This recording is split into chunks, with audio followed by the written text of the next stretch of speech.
de tal manera que efectivamente esta evaluación ya responda a un modelo de planificación. Eso es importante que lo tengan presente, porque o si no, la evaluación terminaría siendo simplemente una evaluación de contenidos, una evaluación sumativa, una evaluación que solamente pretende obtener calificaciones, y eso desdice de aquello que debería ser realmente la evaluación, de la que vamos a hablar un poquito más a profundidad.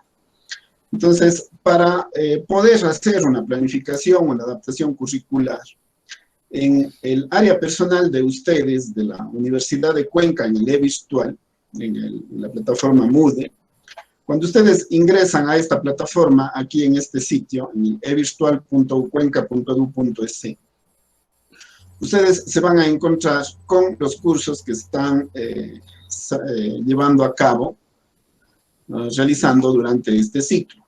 Aquí aparecerán los cursos que ustedes están dando en el presente ciclo. Esto se hace de manera automática porque el SGA, el Sistema de Gestión Académica de la Universidad de Cuenca, está sincronizado con el sistema de gestión de sílabos y también está sincronizado con la plataforma virtual. Entonces, cuando ustedes acceden a sus asignaturas, pues van directamente y se ha agregado en su espacio el curso de formación al docente universitario en entornos virtuales de aprendizaje.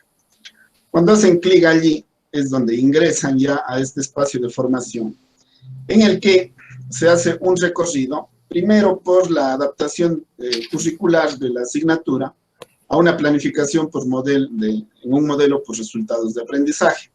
Esto es fundamental decir, porque se arranca la planificación ya considerando lo que va a ser la evaluación.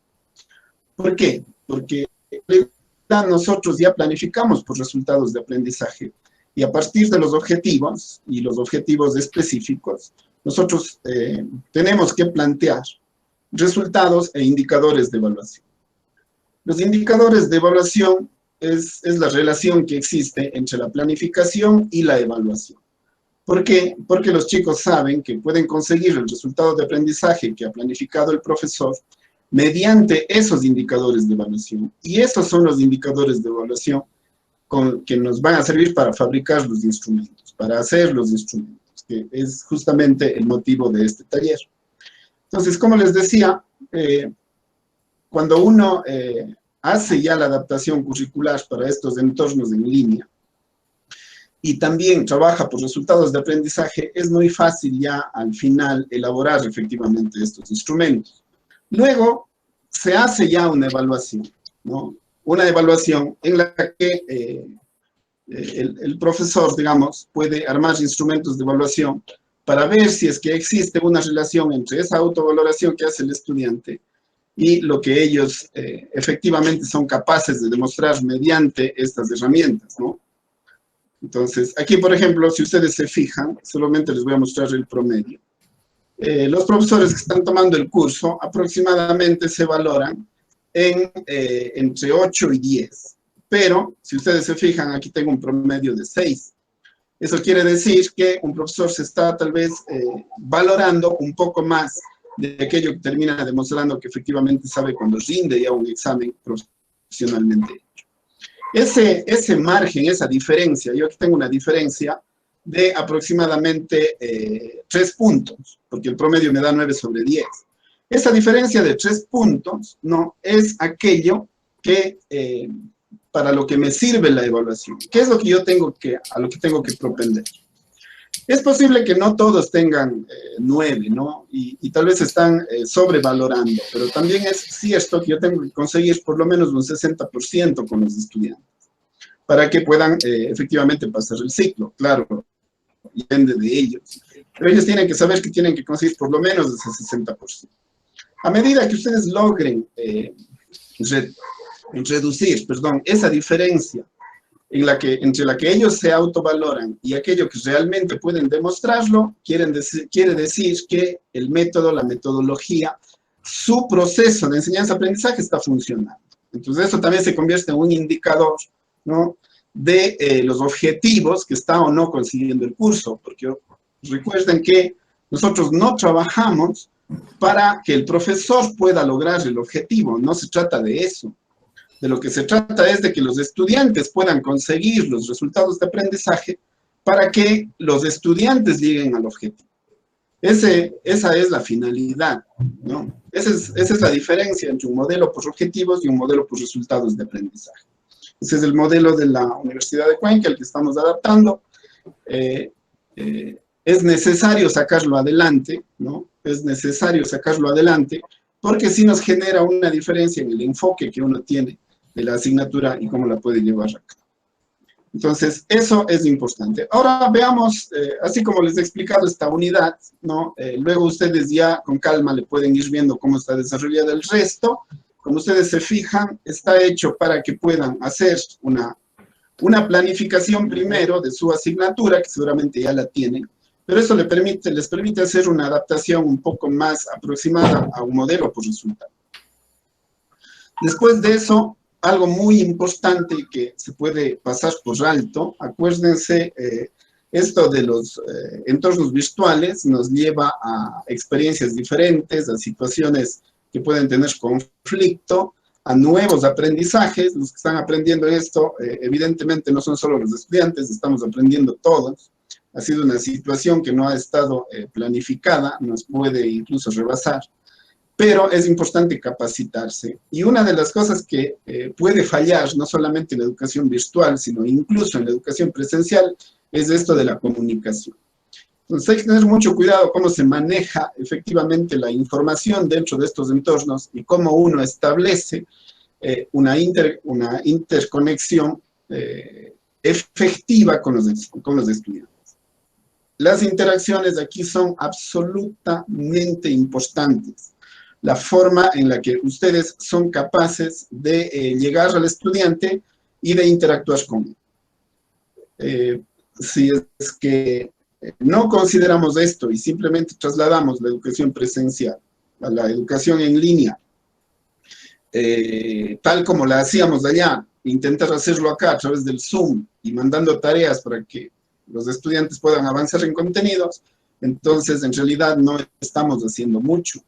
Tenemos que saber de que la comunicación tiene que ser precisa, tiene que ser efectiva, de que hay formas de comunicarse por estos medios, no solamente en la comunicación verbal, como lo que estamos haciendo ahora, o por medios síncronos, sino también por medios asíncronos, es decir, cuando la comunicación les llega a los estudiantes después del curso, o después de la clase, digamos, y las tareas, las actividades que ustedes les envían para que ellos puedan conseguir sus propios aprendizajes.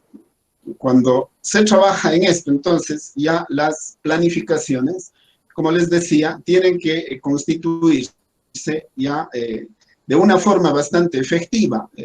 Por ejemplo, acá se les da algunos modelos de cómo pueden generar actividades y comunicarlas de manera precisa. La idea no es que sean redacciones muy engorrosas, muy amplias, sino que más bien se mande el mensaje de manera precisa y se explique qué tipo de componente del aprendizaje se está trabajando.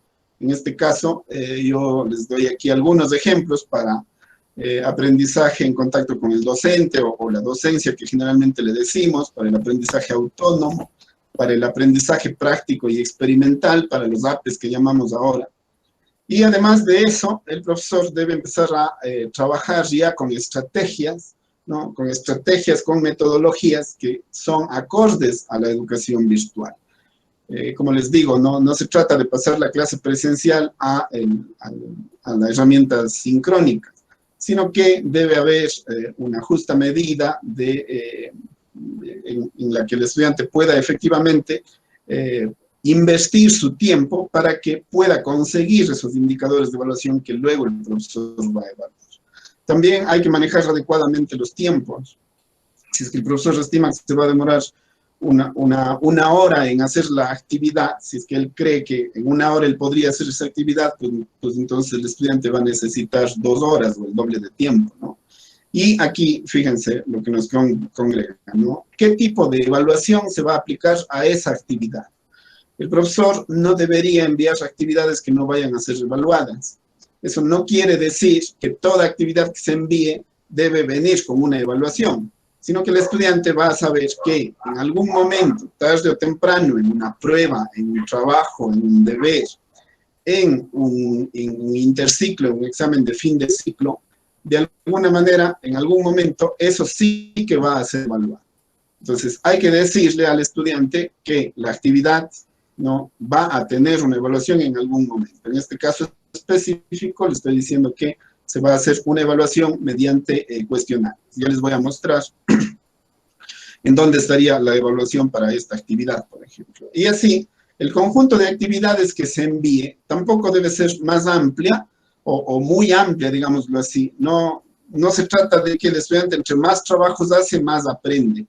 El estudiante más aprende mientras más interacciona. Mientras mejor se organice las actividades. Entonces es mejor mandar unas cuantas actividades bien sopesadas, bien hechitas, para que eso contribuya a los indicadores de evaluación. Y con eso se puede evitar que el estudiante vaya a terminar haciendo demasiada actividad, que al final no le va a servir de mucho, o que eventualmente puede estar sirviendo solamente para hacer actividades repetitivas. Entonces eso, en la educación virtual, más bien, lo que se procura es evitar. Cada actividad debe estar organizada de tal manera que se sepa qué componentes se trabaja, qué estrategias se están utilizando, qué tiempo se va a emplear y qué evaluación se va a aplicar. Si ustedes se fijan, si así se hace la adaptación curricular, pues evidentemente la evaluación al final ya no va a ser tan complicada. Todas están desarrolladas, como les digo, así con metodología recurrente, de tal manera que cuando ustedes van desarrollando el curso, a su vez van aprendiendo cómo generar cada una de esas actividades, cada uno de sus recursos, cada uno de esos materiales. Se les explica también cómo generar esos recursos, principalmente de tipo audiovisual, incluso cómo convertir una clase completa que ustedes eventualmente puedan dar. Hacen la grabación de la clase y luego pueden convertirla en material de estudio. Y no mandar una clase completa absolutamente sin ningún tipo de edición, ¿no? En el que si es que la clase demoró 2 horas, pues yo le mando un archivo pesadísimo de 1 hora y 50 minutos. No, ya la idea es que a través de esta convergencia de medios ya se puede escoger qué es lo que el estudiante le puede servir a futuro o a posterior de esa clase que se ha dado. Entonces aquí, por ejemplo, en esta unidad se les enseña a manejar esos medios. También se les da algo de metodologías activas y técnicas emergentes en la educación virtual, y también se les da el seguimiento docente que se hace a través de estos medios. El profesor puede hacer el seguimiento a través de los reportes de la plataforma virtual, y también el estudiante puede saber cómo está avanzando en porcentaje en cuanto al curso, y qué tan bien va o a qué ritmo está yendo y si es adecuado. Y finalmente, al último más bien, se les coloca una unidad sobre evaluación, que es aquella para la que nos hemos reunido hoy. Pero si ustedes se fijan, esta última unidad en realidad lo que hace es concretar ya todo aquello que está en las unidades anteriores, porque como ya se viene acarreando un modelo por resultados, todos estos indicadores se van evaluando dentro de la unidad y ya se hacen, en este curso al menos, una evaluación al final para ver si efectivamente eso se puede plasmar en forma de instrumento. Muy bien, entonces la recomendación inicial es de que efectivamente puedan tomar este curso por muchos motivos, pero 2 fundamentales, ¿no? El primero, de que en este mismo ciclo ya puedan ustedes hacer una adaptación curricular que les lleve a la educación en línea con cierto nivel de éxito, ¿no? Porque si es que no se hace esa capacitación, va a quedar medio un vacío de cómo se hizo para que una universidad que es eminentemente de tipo presencial, los profesores hayan podido pasarse a la educación en línea sin ningún problema. En realidad los problemas existen y muchos. Si es que ustedes no han tenido problemas, pues es porque algo está fallando. Todos hemos tenido problemas. Incluso quienes hemos tenido experiencia, hemos ido descubriendo nuevas cosas o hemos tenido que hacer ciertas adaptaciones, ciertas creaciones. No olviden que en esta crisis los profesores que mejor les está yendo son aquellos profesores creativos que están capacitándose, que están investigando, que están haciendo adaptaciones curriculares que les permite sacar efectivamente su asignatura junto con los estudiantes, porque puede estar ocurriendo que los que están sintiendo el peso de esto terminan siendo solamente los estudiantes, porque se traslada en la educación presencial a la educación virtual en forma de tareas. Entonces, esas tareas tienen que ser sistemas de actividad que reportan y que efectivamente le generan aprendizajes al estudiante sobre los cuales va a ser evaluado. Eso aliviana un poco la carga que tiene el estudiante de actividad y le hace sentirse motivado. Ahora que es muy importante esto, ¿no? Hay que entender que los chicos están acarreando situaciones incluso un poco dolorosas, situaciones difíciles, igual también los profesores. Entonces, esto puede ayudar a alivianar esa carga, esa responsabilidad del profesor y esa cantidad de tarea que tiene el estudiante, para que él más bien se sienta motivado y sepa que todas las actividades que está haciendo efectivamente se van a plasmar en una evaluación adecuadamente preparada. Bueno, dicho esto, tendrá tiempo de revisarle esto en calma, porque en realidad un tallercito de esto va a tomar mucho más tiempo del que nos vamos a tomar hoy. Ya me voy a centrar exclusivamente en lo que es la evaluación y la preparación de instrumentos. Bueno, para que ustedes puedan generar ya un curso para educación en línea adecuadamente preparado, es necesario que lo tengan en un sitio ya específico. Yo, por ejemplo, aquí lo he cargado en documentos y he puesto el nombre del curso para dentro de él ir desarrollándolo, ¿no? Por unidades de aprendizaje. Entonces, esas unidades, ya voy cogiendo todo el material que voy generando, que voy creando y voy poniendo aquí. Eso incluye los instrumentos de evaluación. Por ejemplo, en esta unidad de aquí vamos a trabajar algo de los conceptos básicos de la evaluación. Lo vamos a ver así mismo rápidamente para que ustedes hagan ciertas diferencias muy puntuales y ya los desarrollos más profundos pues lo hagan en actividades asíncronas. Vamos a ver aquí una presentación en la que vamos a establecer una diferencia básica entre evaluación diagnóstica, evaluación formativa y evaluación sumativa. Y con eso poder construir instrumentos de evaluación por indicadores de evaluación o indicadores de logro, ¿no? Les muestro rápidamente. No me quiero demorar mucho en esto porque además les voy a hacer la entrega de este material y de la grabación de este curso, obviamente, pero ya seleccionando solamente aquellos aspectos fundamentales que les permitan luego ya desarrollar sus propios instrumentos. La evaluación es integral, ¿no? Desde que inicia hasta el final. Eso se puede conseguir si es que se trabajan estos tres tipos de evaluaciones, ¿no? Una evaluación diagnóstica de inicio, una evaluación formativa de proceso y una evaluación sumativa de final de proceso. Eso es importante tenerlo plenamente diferenciado para que los instrumentos vayan acorde. Una evaluación la podemos considerar diagnóstica cuando se hace al inicio del proceso, cuando tiene la finalidad de ver o de verificar qué tipo de conocimientos traen los estudiantes, qué expectativas tienen los estudiantes respecto de lo que ofrece la asignatura. Y cotejar aquello que el estudiante conoce con aquello que tiene efectivamente que aprender en la materia, ¿no? Entonces, esa evaluación diagnóstica se puede hacer de inicio, pero no solamente al inicio, sino que la evaluación diagnóstica también lleva al inicio de cada clase, ¿no? Se puede trasladar al inicio de cada clase, de tal manera que haciendo una conexión entre lo visto con lo que se va a ver clase por clase, se trabaja evaluación diagnóstica en cada uno de los eventos estos de aprendizaje, que se puede hacer de manera síncrona, así como estamos haciendo en este momento. Es decir, siempre es bueno que el profesor enlace la clase nueva con la clase pasada. Y de esa manera me doy cuenta si el estudiante efectivamente está bien enterado de lo que se ha tratado y de aquello que se va a tratar. Ahí se puede pedir la participación de los estudiantes, esa ya sería una metodología activa. Se demora unos 5 minutos, se demorará unos 10 minutos, pero va a tener mucha influencia en la forma en la que se va enlazando lo que se ha visto con lo que se va a ver. Y empieza a generar resultados y cada vez se invierte menos tiempo en eso cuando se hace costumbre en la práctica docente. Es muy importante tener en cuenta eso.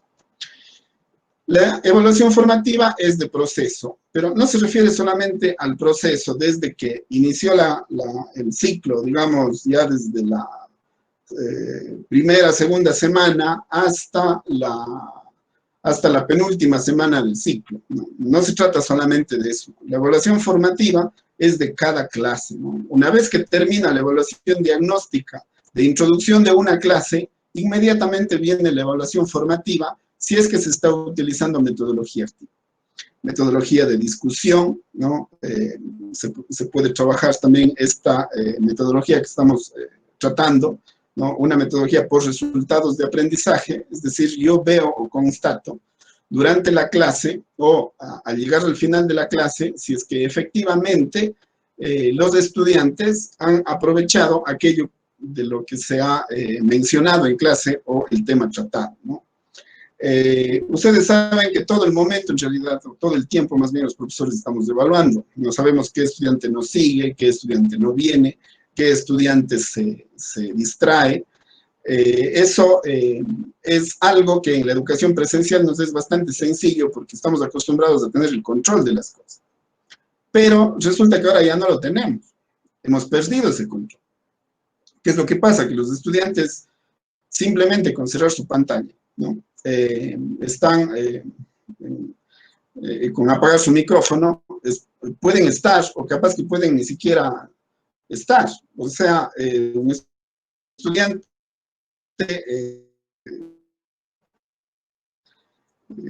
decide salir de su, o quedarse en la cama o estar tapado en una cobija y estar solamente por hacer presencia o capaz que ni eso, ¿no? Y el profesor ya no tiene ese control y ya no puede darse cuenta. Esa es una situación un poco difícil de manejar y se consigue que deje de ser así si es que se empieza a utilizar metodología en la cual el estudiante tiene que hacer actividad. Tal vez en nuestras asignaturas es un poco más fácil por el hecho de que ustedes empiezan a necesitar datos, empiezan a necesitar información en la cual piden a los estudiantes esa información, esa consulta, ese cálculo que deben hacer, algo que permita que si es que ustedes mencionan a un estudiante, ese estudiante efectivamente dé una respuesta o dé un retorno. Entonces, esos retornos que deben dar los estudiantes son absolutamente fundamentales para saber que la interacción realmente se está dando. Si es que solamente hacemos la clase absolutamente discursiva y soy yo el que voy a estar hablando 1 hora o cerca de 2 horas en los medios sincrónicos, pues en realidad eso no es educación virtual, esa no es educación en línea. Más bien lo que se recomienda es que si ustedes tenían, por ejemplo, supongamos que tenían unas 4 horas de clase a la semana, no se trabaje las 4 horas a la semana en medios síncronos, sino que se pueda reducir el tiempo, digan ustedes, al 75%, incluso al 50%, para que ese contacto sea ya sobre actividades que los estudiantes en realidad ya trabajaron. Esa metodología es la metodología de clase invertida, por ejemplo. También se enseña en el curso. Los estudiantes deben hacer actividad previa para poder entrar a una sesión de clase en la cual se van a tratar o profundizar ya sobre sus temas y los estudiantes ya llegan con preguntas, ya llegan preparados, predispuestos hacia la actividad que se va a realizar en esa clase. Un ejemplo, si es que ustedes hubieran hecho ya un acercamiento al curso que les acabo de mostrar y hubieran intentado hacer ya la adaptación curricular y hubieran venido intentando hacer instrumentos de evaluación, esta clase de aquí ya trabajaría o profundizaría respecto de las preguntas que ustedes tengan para ello poder explicarles más directamente aquellas dudas que ustedes les generan. Ahorita, por ejemplo, estamos trabajando con una metodología un tanto pasiva en un medio sincrónico, es decir, al mismo tiempo, en el que yo estoy intentando explicar por primera vez aquello de lo que se trata el curso. Si les pongo el ejemplo de cuál sería una metodología, en este caso, pasiva por un medio sincrónico, y cómo podría convertirle yo esa misma actividad en una actividad de tipo ágil. Y finalmente la evaluación sumativa. La evaluación sumativa o de fin de proceso, pero ojo, que nosotros trabajamos por resultados de aprendizaje. Como nosotros trabajamos por resultados de aprendizaje, en cuanto termina un resultado de aprendizaje, yo ya puedo aplicar una evaluación de tipo sumativo. Esa evaluación de tipo sumativo es acumulativo también. Es decir, si ustedes tomaron una prueba sobre 10 puntos, esos 10 puntos ya son 10 puntos de los 100 en total. Si es que ustedes recibieron un trabajo sobre 5 puntos, esos 5 puntos son parte de los 100 en total. Toda evaluación sumativa es acumulativa. Ustedes deciden los porcentajes y tiene que reflejar aquello que nos pide el sistema de evaluación, ¿no? o de calificaciones de la universidad.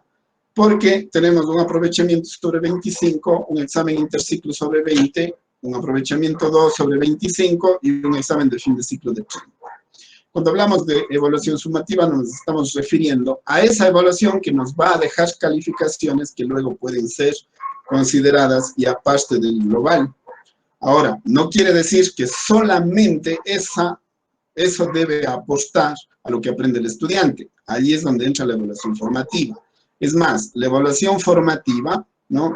o ciertas partes de esa evaluación formativa puede aportar a la evaluación sumativa. ¿En dónde se conecta la evaluación formativa con la evaluación sumativa? Se conecta en los aprovechamientos. Los aprovechamientos 1 y aprovechamiento 2, los trabajos, los deberes, las lecciones, aquello que o las pruebas incluso, todo aquello que se utiliza como actividades de evaluación que están relacionadas ya con los aprendizajes que tiene el estudiante, ¿no? Tienen carácter formativo, pero también les va a dejar ciertas calificaciones que luego pueden ser pasadas ya a la suma total sobre 100. Eminentemente, evaluación sumativa podría considerarse, o exclusivamente evaluación sumativa podría considerarse en el examen interciclo y en el examen final. Pero, como estamos en esta situación de emergencia o de crisis, hay algunos profesores que están repartiendo cierta parte del examen, ¿no? Lo están considerando tipo sumativo, efectivamente de cuestionario, ya les vamos a dar otra posibilidad hoy, y una parte práctica o un trabajo o algo que el estudiante pueda apostar para que el profesor pueda tener esa calificación interciclo o luego esa calificación de fin de ciclo. Se ha dado esa flexibilidad por parte de la universidad para que los profesores en ese sentido hagan propuestas. En este curso les vamos a dar una posibilidad adicional a esta, en la que ustedes pueden ir trabajando con metodologías activas, pero también con evaluación al mismo tiempo. Veamos que nos dé efectivamente el tiempo de poder llegar hasta ese punto. Bueno, y luego pues ya los instrumentos de evaluación, ¿no? Cómo construir instrumentos de evaluación por indicadores de logro. Eso es importante, ¿no? Indicadores de logro e indicadores de evaluación. ¿De dónde vienen estos indicadores de logro e indicadores de evaluación? De los resultados de aprendizaje. Si se fijaron al inicio del curso ya les mostré que después del resultado venían los indicadores, y esos indicadores efectivamente tienen que servir, ¿no? Para que mediante situaciones de evaluación el estudiante pueda demostrar que tiene ese indicador y por lo tanto tiene el resultado. ¿Cómo se aplica? Con una fórmula, ¿no? En la que se dice qué es lo que el estudiante, cuál es el verbo o la acción, lo que el estudiante debería poder hacer. Es decir, el estudiante sabe, el estudiante conoce, el estudiante analiza, el estudiante aplica, todos estos verbos, ¿no? que van a servir para que el profesor pueda juzgar si tiene o no tiene las destrezas, las capacidades, las habilidades, los conocimientos. Luego viene el objeto. El objeto es aquello que se va a evaluar, lo que nosotros normalmente llamaríamos los contenidos, ¿no es cierto? Ese tema, ese subtema, aquello que el estudiante debe saber, debe conocer o debe saber hacer. Y la finalidad o el para qué, ¿no? ¿Para qué o con qué profundidad lo puede hacer? Esa finalidad que tiene la evaluación también debe ser parte de la redacción de ese indicador de evaluación. ¿Cómo redactar esto? ¿No? También es parte del curso y pueden tomar algunos ejemplos que se dan allí. Aquí mismo les estoy mostrando un ejemplo de cómo puede irse generando esos indicadores de evaluación a partir de los resultados. ¿Y qué es entonces evaluar? Es emitir el juicio, ¿no? Respecto de si el estudiante tiene o no tiene la destreza, cumple o no cumple la acción que da el verbo de aquello que se quiere evaluar. ¿Y qué sería entonces la calificación? La calificación sería convertir ese juicio, esa valoración que hace el profesor, en una calificación. Ustedes recordarán, al inicio les mostré cómo los mismos estudiantes pueden autovalorarse. Entonces es una autoevaluación en la que el estudiante dice qué tanto está sobre 10 o sobre 20 o sobre 30. El mismo estudiante dice cuánto cree que tiene de los indicadores de evaluación de esos resultados. Entonces el profesor, ¿qué es lo que le toca? Lo que le toca es fabricar instrumentos, ¿no?, que le permitan verificar qué tan cerca está el estudiante de eso. Si es que se siguen metodologías adecuadas y adaptaciones curriculares adecuadas, uno puede generar esa posibilidad de que la autoevaluación que uno hace sea compatible con la valoración que le hace el profesor. Si es que se consigue eso, es porque la metodología está funcionando. Si eso no se consigue, deberían cambiar de metodología de trabajo, porque están muy lejos entre lo que los estudiantes creen y lo que el profesor certifica. Para poder hacer una mejor certificación de esa valoración, se utilizan las rúbricas. Es decir, ustedes plantean situaciones de evaluación en las que antes de evaluar, ustedes ya dicen cómo se va a evaluar y qué valoración se va a dar a cada una de esas evaluaciones. Si, por ejemplo, el indicador de evaluación es este de aquí, que poníamos como ejemplo, ¿no? Aplica, aquí les puse un ejemplo, dice, aplica la regla de la cadena para hallar la derivada de una función compuesta. Supongamos que un profesor de matemáticas necesita hacer esa verificación. Entonces, va a depender de lo que haga el estudiante para que uno pueda dar una valoración, una calificación a esa situación de evaluación específica y cuánto el estudiante debe obtener. Entonces, si hace completo, si es que hace todo, esta pregunta tiene un nivel de dificultades que va hasta 5. Eso también es importante, es fundamental más bien, establecer un adecuado nivel para la dificultad que tiene cada pregunta. Hay preguntas que tendrán una dificultad, hay preguntas que tendrán 2, 3, 4, 5 dificultades tiene esta pregunta. Y un estudiante puede llegar bastante lejos o quedarse, ¿no?, en un 3 sobre 5, en un 2 sobre 5, dependiendo de los desarrollos que haya hecho. No podemos una pregunta de 5 dificultades calificarla con 0 o con 5. No podemos. Tenemos que decir si el estudiante no ha hecho nada, ¿no?, o hizo algo que no correspondía, con 0, sí, claro, hay que poner 0 si así pasa. Pero si es que ha hecho algo, si es que tiene parte de la capacidad, parte de la habilidad, parte del conocimiento, es necesario que se otorgue una valoración. Eso debe estar establecido ya previamente. ¿Cómo se llama eso? Eso se denomina rúbricas de evaluación. La rúbrica de evaluación debe acompañar al instrumento de evaluación. Y en estas diapositivas de aquí, lo que procuro es darles la posibilidad de manejar algunos ejemplos de cómo se puede generar el instrumento de evaluación. Primero, ¿qué es evaluación? Luego, el instrumento de evaluación en estas diapositivas de aquí. Y finalmente, cómo se hace y unos ejemplos de cómo se aplica la rúbrica de evaluación. Les dejo estas diapositivas para que le puedan analizar con más calma, porque lo que nos congrega, más que esto, es a manejar las herramientas virtuales con las cuales se puede hacer los instrumentos. Entonces, la idea es que si es que manejan la herramienta virtual, pueden hacer los instrumentos y pueden irle agregando este tipo de posibilidades en las que no solamente hacen ya el instrumento por medio virtual, sino de una vez aplican la rúbrica, que puede ser automática. Esa sería la diferencia de los virtuales, ¿no? Ustedes pueden hacer una rúbrica automática en la que el estudiante contesta un cuestionario bien hecho o profesionalmente hecho más bien, y allí mismo viene la rúbrica de tal manera que cuando el estudiante termine el cuestionario, pues ya se lleva su nota. Esa sería una opción. Y otra opción es aplicar algo aparente a lo que solemos hacer en las clases presenciales, con una herramienta que les muestro al final.